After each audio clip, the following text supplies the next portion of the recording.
YouTube, what's going on? Btw Gang 1980 here, aka Bezell, the man to see and the place to be in the QCNC. Hope you're doing well. I most certainly am. Welcome to your Hell in a Cell review results show 2014. And right off the top, not bad at all. My expectations were kind of low for this show, but they delivered and then some. Let's get right down to it. Show opened up with a good opening segment / video package of all the rivalries as far as the main events we'll be dealing with tonight. It showed, the build up between Orton, Cena, the build up between Rollins, Ambrose. And let me tell you, the special effects and the graphics that they used on this package, that alone would have made me want to buy this pay-per-view. They did an excellent job on this video package. Let's get down to it. Our first match tonight was Cesaro versus Dolph Ziggler for the Intercontinental Championship. This was a 2 out of 3 falls match. And here we go. I had high expectations for this one. I'm sure a lot of you did too as well. Right from the beginning, there was lots of near falls. We got to see a Cesaro swing, which was, that's always a good time. First fall, Ziggler countered after that Cesaro swing, did a roll up, and we got our first fall, which it actually came a little quick. I was a little kind of shocked by that. I was like, okay, no problem. Match continues. Cesaro ends up being worked over by Ziggler some more. He ends up taking a bump in the corner and ends up hurting his arm. So from this point forward, he's selling a shoulder injury. But even with that, we see a completely wicked double arm underhook powerbomb that Cesaro delivered to Ziggler. It was freaking amazing, guys. Once again, you got two top workers in there doing what they do. It was silky smooth. He completely lifted him up with the underhook. Ziggler flips over, completely sells it like a champ, comes down flat on the back. It was amazing. Beautiful move. I wrote down that with 2 exclamation points. It was awesome. From there, we also got an awesome superplex from Cesaro to Ziggler as well. Once again, they're doing amazing spots that it takes 2 to dance. It takes 2 to tango. Ziggler was on point with his selling and assisting the moves tonight, guys. If you didn't see this match, try to see it later. I'll tell you, this was a good one. We also got, from there, Ziggler mounts a comeback. We got a super kick, we got a zigzag, and we got a 1-2-3. That's right. I just said we got a 1-2-3. That's 2 out of 3 falls. The match was over. I was a little surprised they didn't even give Cesaro at least 1 fall. But that's where the cookie crumbles sometimes. This is pro wrestling. Can't cry about it. Ziggler retains, and I wrote down good match. Multiple exclamation points. This was a good match, guys. I predicted this would be a good match. Now, if you watched my video with my predictions, I did state that I believe that Cesaro was going to be the new champion, so I was wrong on this one. So far, I have 1 in the negative column as far as my predictions. From there, we have a backstage authority segment. Orton wants Rollins. He's like, hey, I just want to have a little chit chat with him. Want to take care of a little bit of business from last week. What happened. Stephanie says, don't worry about Rollins. You need to focus on Cena. Triple H jumps in and backs that whole thought up as well. Said, hey, be the Viper we need you to be. Take care of Cena. Don't worry about Rollins right now. From there, we get this becomes the Bella Twins time. The loser of this match has to become the other one's assistant for 30 days. Let me tell you, right off the jump, this one I didn't have high hopes for. I even said it in my predictions video earlier. Please watch that video, that way you can really be caught up with my opinions tonight. But I actually had low hopes for this, and this match it delivered. It was not that bad. Unfortunately, the crowd wasn't really getting into it. We got a couple of JBL chants, but it was decent. Bree hit a running knee. She hit a suicide dive, a missile drop kick as well. Nice moves from someone that we just don't really expect to see much from. But I'll give her credit. She's been working on it. She came out and did her spots. She was doing the whole Daniel Bryan. She had that kind of vibe working. It's her husband. He's gone. She's living the dream for both. It's no problem. I ain't gonna hit her for that. She even came out with a flannel shirt around her waist that Daniel Bryan would it's probably worn multiple times, but nice tribute for him. Daniel Bryan, get well, my friend. We all miss you. But let's get back to the match. Nikki does that backbreaker. Nikki ends up cutting Brie off and taking control. She does that backbreaker that she calls the rack attack. Brie kicks out and ends up applying the yes lock. Crowd gets into it, but to no avail. Nikki gets a rope break. From there, we get a second rack attack, and we get a 1, a 2, and a 3. Not a bad match. Nikki Bella is your winner, and unfortunately, Brie Bella is going to have to be her personal assistant for the next 30 days. Good luck, Brie. Hopefully this goes somewhere with the storyline. Maybe they can build it up to where Daniel Bryan witnesses bad treatment of his wife and mounts a comeback. I mean, who knows? Who knows how they work this? You know, hopefully they can do a good job with it, because the possibilities, to me, are that they can do a good job with it. WWE, don't mess this up, please. But Nikki Bella is your winner. Decent match. Definitely exceeded my expectations. From there, we got the Tag Team Championship match between the Usos and Gold and Stardust. Not bad at all. This one definitely was a good one. I predicted it would be a good match, but I did kind of frown upon it because it is something that we've seen a million times. But let me tell you, they delivered. I was entertained. Let me tell you what happened. A good start in the match, back and forth. The Usos took control early. They got on Goldust pretty early. Started working him over. Excuse me, on Cody first, or excuse me. Let me stop there. Shame on you, Bezell. Not Cody, Stardust. You know better than that. Stay with the gimmicks. They take on Stardust first, and then they work over. Finally, Stardust gets Goldust tagged in, and the Usos work him over a bit too. They're both teams exhibited really good tag team wrestling as far as keeping opponents cut off, going back and forth, not really giving anyone a chance to get themselves together.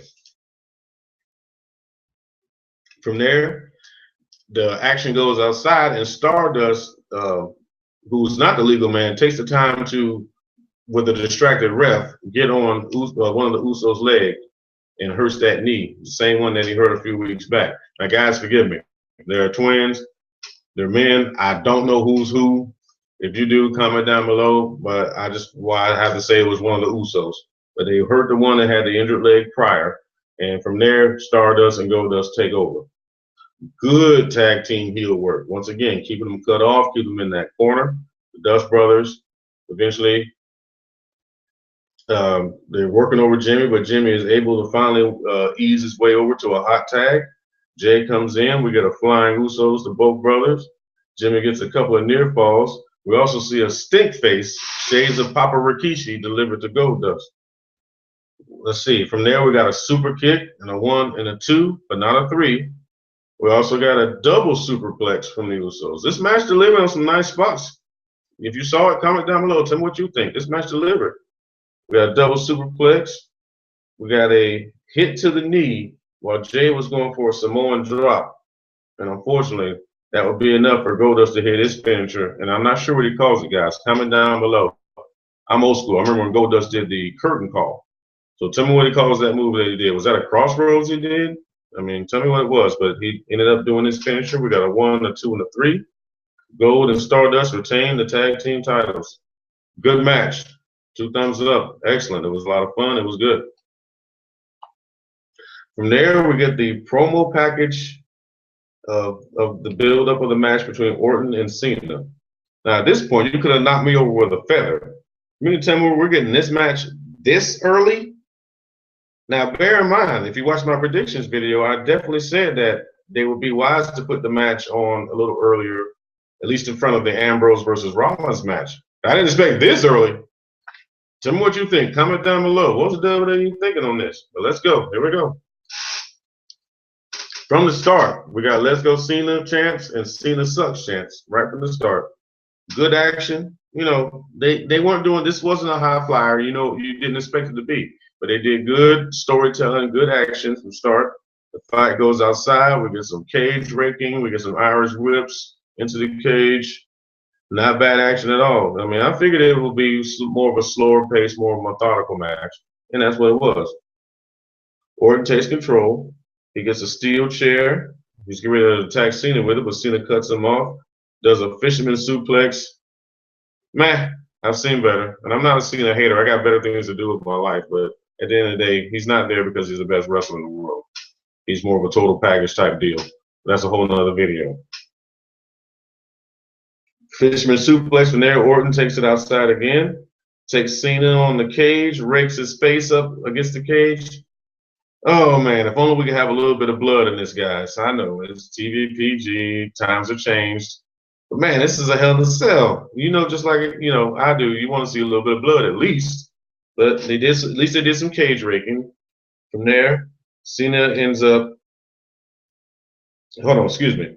2 corner splashes and then a 2 count from Orton. He's still working over Cena. But then from there, Cena starts to mount a comeback. He is Superman. We get his signature shoulder tackles. We get 2 of them. Order counters, the 5-knuckle shuffle with a power slam, which was a nice spot.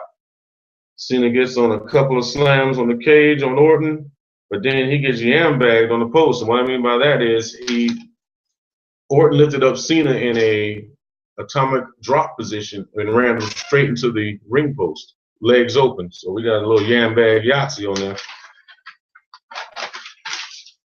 I got lots of notes for you guys. I was real excited. I want to give you good breakdowns tonight. From there, Orton takes over. We get RKO chants. They go a little more back and forth. Of course, Cena's not going to stay down for the count for long. He ends up setting a table in the ring. He ends up doing a failed AA attempt. Orton reverses Cena into the chair, into the ring corner, which he had set up, which we've seen a million times. Forgive me for not telling you earlier, but he did set a chair up in between the turnbuckles. Cena ends up taking, an Irish whip into that corner, into those chairs. From there, as Cena bounced off of the chair, we get an RKO out of nowhere. It was freaking awesome. Good job, Randy Orton. Apparently, WWE's been watching the internet. We get an RKO out of nowhere, but only a 2 count. Once again, we're talking about John Cena here. He ain't going out that quick. Not that easy. From there, we get an Irish whip into the table. But then again, only a 2 count. Super Cena in the house. Let's see. We get the steel steps are brought in the ring. Orton gets slammed onto the steel steps. At this point, Cena's mounted his quick comebacks, which his comebacks are quick. Ends up getting the body slamming Orton on the steps, then a 5-knuckle shuffle on the steps. From there, he goes for an AA attempt, but a low blow from Orton stops that attempt and lets Orton slowly get back in control. Orton is over to the ropes. He's signaling to the crowd. He's ready to do the punt. He's ready to end this match, put Cena out of his misery. Charges over to do the punt, but Cena dodges the punt, throws the STF on Orton. Now, here's where we got a really cool spot, guys. As Orton is trying to do a rope break, he slowly works his way to the ropes as Cena is delivering the STF. But this is a hell in a cell. There's no rope break. So he grabs the ropes. The ref tells him, hey, I'm not breaking the hold. From there, Orton climbs under the bottom rope. And because Cena has him in the crossface with the STF, his neck gets caught on the bottom rope. And as Orton maneuvers and pulls to get out, Cena's being choked by the bottom rope. So he had to let go of the hold. Good, cool spot. Good, cool reversal. Hats off, Randy Orton. Okay. I even wrote down, very cool. Cena throws steps outside the ring at Orton in anger, but misses. And then from there, let's see, we get an AA out of nowhere. And I mean out of nowhere. So they're trying to go back and forth with spots as far as finishers. But once again, we only get a 2 count. So even then, they gave Randy Orton the leeway to, hey, he took a couple of Super Cena 2 counts as well. Okay, from there, we get another AA attempt that was countered into an RKO, and it was awesome. But still, just another 2 count. Cena gets another table, gets it set up. RKO gets reversed from the top rope, which was a cool spot. I gotta give him credit. Into an AA through the table. As soon as he got him up in the air, I said, "Here's your finish." Through the table. 1, 2, 3. Your winner, John Cena. He will face Brock Lesnar for the World Heavyweight Championship at a date to be determined. There's your winner. Now, as far as my predictions video, I did call Cena to be the winner. Moving on. Next up, we have One of the highlights of the night. Comment down below. Tell me what you thought. I think this match really kind of stole the show. We have Miz versus Sheamus for the USA title, the US title. From the start, Miz is, he's dodging Sheamus, trying to, keep the upper hand, keep him getting beat down, especially with the moneymaker. But to no avail, Sheamus takes control early. Gives a nice good kick to the Miz. Now, as this is going on, folks, and I mean as every move is going on, we got Mizdow outside mimicking being attacked, super selling. It was ultra entertaining. It made the match. He got more attention from the crowd than the actual competitors in the match. This guy gets it. I could do a whole video just on this guy. I mean, he gets it. Wrestling is about entertainment. I don't want to go too long on this, guys, but I want you to understand he was bringing it tonight, and it really went over. The crowd was eating it up. I was eating it up. I'm on the edge of my chair having a good time just watching him. It was that good. Please watch this match. Check it out. See if you can find highlights of it. It was that entertaining. From there, Sheamus takes over, starts to do his, the clubbering blows on the outside of the ropes. While that's going on, Mizdow is outside selling, being hit. I mean, the guy was on point tonight, guys. Check out this match, please. It was that entertaining. Let's see. Takes the ropes from Sheamus. Mizdow is selling the whole time. Miz regains control with a stiff kick, but Sheamus does a rolling senton outside the ring, guys, which once again, Sandow sold. I believe he jumped off of the ring steps to get the airtime to sell it. The guy was on point, guys. Comment down below. He's on point. You can take chicken crap and turn it into chicken salad. He's that good. Miz gets his usual three-piece attack where he does the backbreaker to the off the turnbuckle, then to the neck breaker. Unfortunately for Miz, while he's hitting this nice spot, which is one of his signature spots, the crowd is doing Mizdow's awesome chants. Mizdow has stole the show. He's getting over. The two guys in the ring right now are working for him. We get a Mizdow distraction, causing a skull crusher finale, but only a 2 count. From there, Miz beats Sheamus in the corner, and as Miz is kind of lollygagging around just a little bit, he ends up taking a brogue kick because he was getting ready to deliver an axe handle off the second rope. He takes a brogue kick instead for his troubles. We get a 1, we get a 2, and a 3. Sheamus retains. Super funny, entertaining match. But hold on, it doesn't end there. That's right. Miz is knocked out in the ring. Mizdow runs into the ring. He lays down, and pretends to be knocked out beside Miz. Sheamus comes over. He picks up Miz's arm. Mizdow raises his arm. Sheamus shakes Miz's arm around. Mizdow shakes his arm around. He drops it, picks it up. They drop it. It was completely parroting and mimicking everything that the Miz was doing. The crowd was eating it up.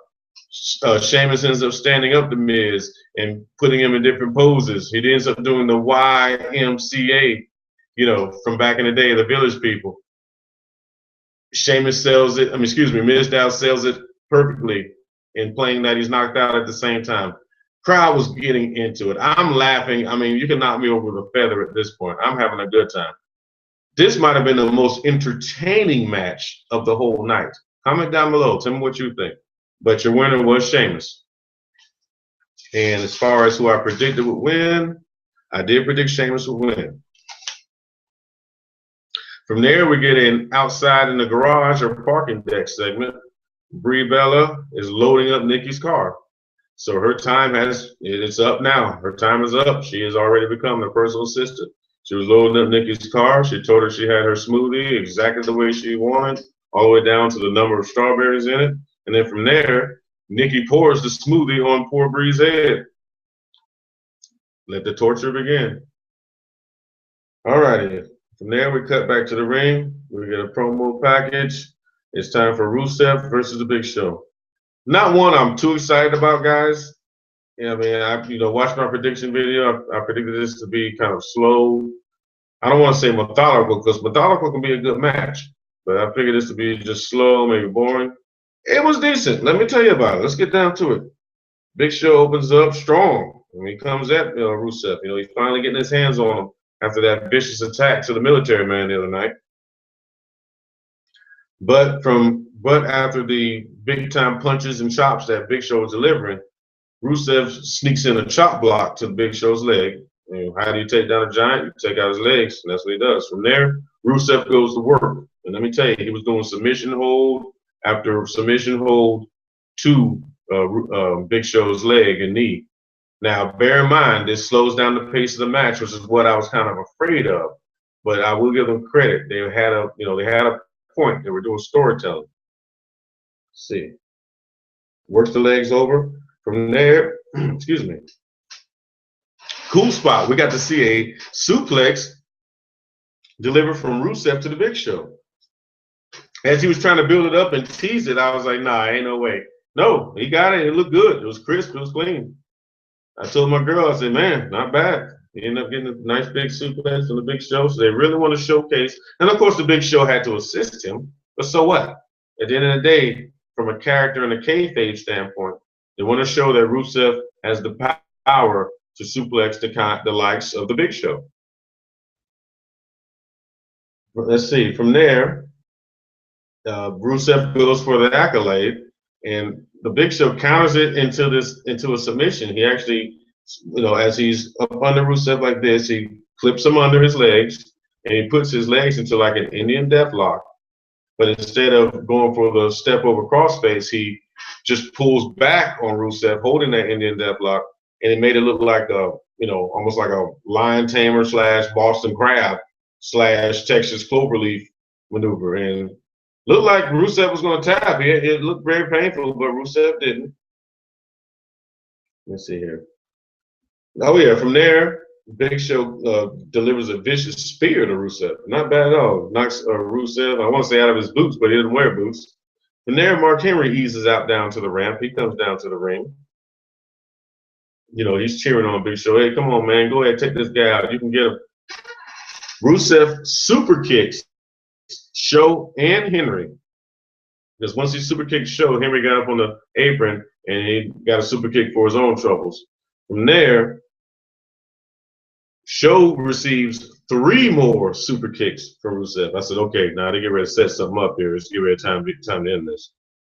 We get an accolade, we get USA chants, but to no avail. Your winner by submission, Rusev. Decent match. Definitely exceeded my expectations. As far as my predictions video, I was correct. Rusev won. Just like I said, I didn't see Big Show stopping the freight train. That is Rusev right now. From there, we get a backstage promo. Dean Ambrose is talking about what he's going to do when he gets his hands on Rollins tonight. From there, we cut to the ring. It's Divas time. AJ Lee versus the lovely Paige with Alicia Fox in her corner. Divas line here in this match. Now, for once, as Paige came out, we didn't get any skipping. She looked serious tonight. She looked fired up.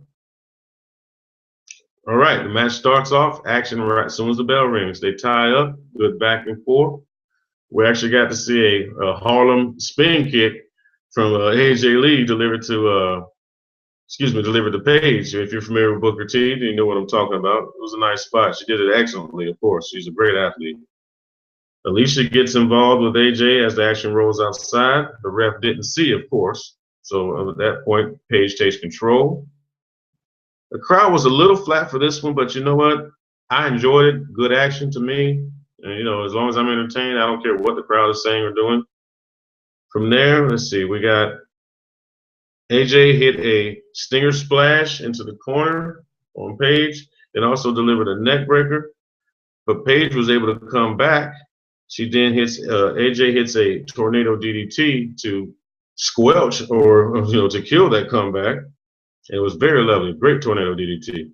Paige hits a fallaway slam. The fight goes outside. AJ drops Paige outside.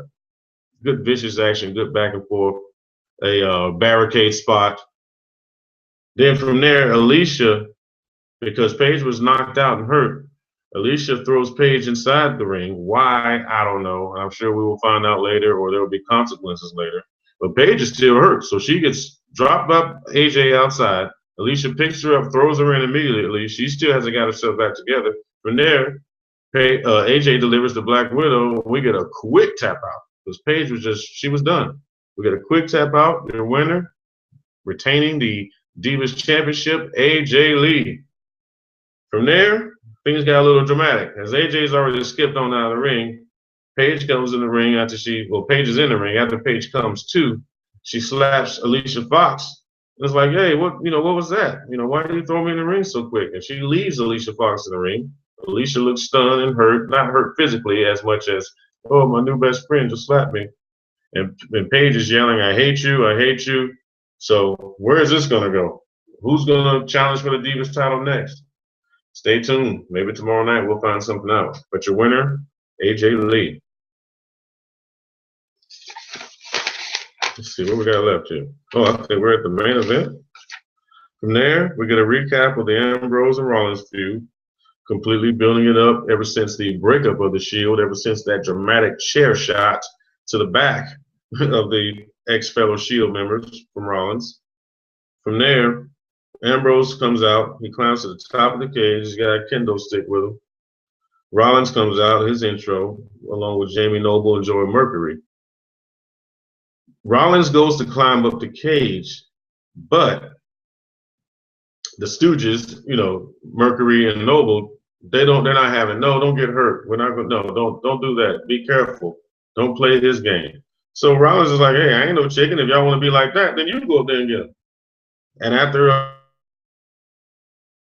do climb the cage and work their way up to the top of the cage where Ambrose is. Now, bear in mind, guys, this is a really big cage, very tall and very high from the floor. So just climbing it is dangerous. So I will give the wrestlers credit. They put on a show tonight. This is definitely a dangerous situation. The Stooges climb to the top of the cage only to get kendo stick attacks for their troubles. Ambrose goes off. He's beating both of them, poor Mercury, poor Noble, halfway to death. From there, as Ambrose is beating the Stooges, Rollins, he climbs up the cage, and he finally confronts Ambrose. They're going at it. From there, the Stooges and Rollins triple team Ambrose. So they take control. Rollins takes over with that very same kendo stick that Ambrose was just using. We'll get a little bit of back and forth, just a little bit of dropping the ball because Ambrose is able to, I believe Rollins is too busy bragging or showing off to the crowd. Ambrose was able to sneak back in. He delivers a suplex to poor Jamie Noble boy. That's right, Jamie Noble boy. Y'all remember that, onto the top of the cage. Rollins and Ambrose both climb down, and as they're climbing down, they get about halfway down. They start to attack each other. And then they both fall at the same time through the announce tables. Pretty nice spot. Definitely didn't look like it felt good. It was pretty vicious. Not the worst that I've seen, but definitely a good spot. Both guys looked hurt. Rollins was selling extra hurt. He was selling like a hurt arm or a hurt shoulder. Ambrose was just selling the fact that he was knocked out. So he was sitting still. From there, we get stretchers. We get EMTs. Now, I understand you want this to look real, but the match suffered because of this, guys. I want you to understand something. This wasn't a 30-second to a minute ordeal here. This went on for like 5-6 minutes, and it suffered. The crowd started to get bored. We started to get boo chants. We know what you're doing. It's not going to end this way unless you're absolutely crazy. So WWE, at least next time, set it up to where this just flows a little bit smoother. But from there, Ambrose starts to get himself together. He's shaking, and he wheels himself off of the stretcher. He gets off and attacks Rollins while he's still on the stretcher, throws him into the cell. Finally, the bell rings. Remember now, I never said the bell rang, so we get the actual official start of the match. Ambrose fills the ring with chairs after he gets Rollins locked into the cage. We get multiple chair shots from Ambrose to Rollins, and I do mean multiple. I counted at least 6. From this point, Ambrose just dominates the match. Ambrose sets up a table but gets countered, and then from there stays in control. Even though with the counter it was to no avail, he stays in control on Rollins, even taunting Rollins as he knocked him down, stood over him taunting him. I was like, okay, Ambrose, be careful now. I know this is very personal for you, but you want to win these matches. Rollins delivers a side German suplex onto the pile of chairs. that Ambrose had. Once again, I say because Ambrose is being a little lazy, getting a little cocky, doing a taunt. Not necessarily cocky, because we know he plays a crazy character, but because of him taunting and being crazy, he dropped the ball. And Rollins was able to come back into it. Side German suplex into the chairs. Ambrose is able to come back. We get an elbow through a table on Rollins, the one that was set up earlier that never got used. Then we get a knee out of nowhere. And then from here's where it got real funny. We get a knee out of nowhere. Ambrose looks like he's ready to try to take control. Kane is all of a sudden at ringside. The announcers never mention him walking down or anything. He's next, he's next to the cage and sprays Dean Ambrose with a fire extinguisher. Yeah, exactly. It was funny though, but so from there, Ambrose was blinded. He's stunned. Then Ambrose gets put through a table. We get a curb stomp in the middle of the ring, but only a 2 count. That's right, a 2 count after being sprayed with the fire extinguisher and going through a table. We had a lot of Super Cena moments tonight, folks. Tell me what you think. Comment down below. We got the 2 count. Because from there, Rollins gets a chair, and then he shows a little bit of payback. He delivers at least 5 good, solid chair shots to Ambrose. Somehow, now from there, he's getting ready to, after the chair shots, Ambrose is hurt. He brings the Money in the Bank briefcase into the ring. He's going to set Ambrose up for a curb stomp on top of that. But from there, Ambrose is able to move out of the way, grab the briefcase himself, gets up with it, hits Rollins with the briefcase. We get a 2 count. I was like, oh, man, for a second there, I thought that was going to be the finish. Now, we get 2 cinder blocks into the ring. Ambrose is ready to get ultimate payback. This is where things got a little wacky. The lights go out. For a minute there, I thought something was wrong with my internet connection, or maybe something was going on. We get some weird chanting or speaking in tongues, whatever you want to call it, going on in the background, just constantly repeating. Screen is pitch black. From there, we see a lantern in the ring with smoke around it. It almost looked like there was some type of hologram or holographic image in it. I don't know. Comment down below. Tell me what you guys saw. But from there, Bray Wyatt appears in the cage. That's right. The cage was locked and all that good stuff. But Bray Wyatt's in the cage. He ends up attacking Rollins. The crowd boos. This is not the finish we wanted. We didn't, oh, what are they doing to poor Bray Wyatt? This is a whole other video on that itself. But the crowd boos. He ends up doing a spider walk in the corner towards Ambrose. Ends up doing the Sister Abigail to Ambrose. Rollins gets a 1, 2, 3, nice clean pin. Your winner, Seth Rollins. On this one, I didn't like it too much. If they set up something dramatic with it, okay, that's fine. Rollins works his way back up the ramp. He celebrates. He's happy. And then from there, we get another Sister Abigail for Dean Ambrose. Once again, the crowd is still booing. Decent, and I know decent is such a subjective term, decent to good match. Definitely not the showstopper I expected. What about you guys? What do you think? Did it meet your expectations? Say, hey, Bezell, maybe your expectations are too high. I thought the match was great. Tell me. Interact down below. I try to respond to all the comments here. So I enjoyed the show overall. I had a good time. I kind of went in like, I gotta watch this. No, I enjoyed it. I had a good night tonight. Hopefully you did too. Tell me what you thought. Comment down below. What do you think is going to happen tomorrow night? Is it going to be a good show? What storylines are you hoping they build on? Comment down below. But till then, have a good evening. I'm going to try to do the same. Come back tomorrow. Check on the, hopefully I'll have a follow-up video maybe for Raw. We'll see what happens tomorrow night. Till then, share, like, comment, subscribe, tell a friend. Have a good evening, folks. Be good to one another. Bezell out.